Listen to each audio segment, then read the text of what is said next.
អូស្រីទឹកខ្លាំងណាស់បងប្អូនបាទស្រីសាច់ខ្លាំងមែនទែនណាដាក់ទៅដើមគ្នាផឹកបានដោយសារបាទព្រឹកមិញអត់បានមើលធ្វើធុងទឹកលុំទាំងលុំកពុបអស់ទាំងស្មើម៉ានเราដាក់ទៅដើមគ្នាផឹកបងប្អូនអូបាទក៏ស្រីខ្លាំងដាក់ចំណៃទៅពីចំណៃនៅនេះផឹកទឹក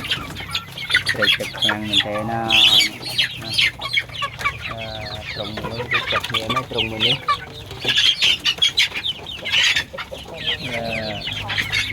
អូស្រីទឹកខ្លាំងដាក់ទៅរោមដើមគ្នាផឹកទឹកបាទបាទកំពុងទឹករលំនឹងផឹកបានហ្មងនឹងលំនឹងស្មើហ្មងហើយเราដាក់ទៅដើមគ្នាផឹកស្រីខ្លាំងស្រីទឹកខ្លាំងមែនទេណែចាស់បងប្អូនណែចាស់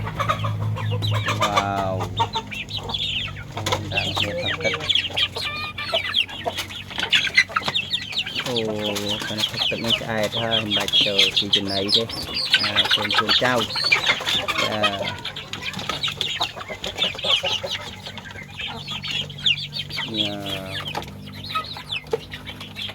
ធំមកបងប្អូនណា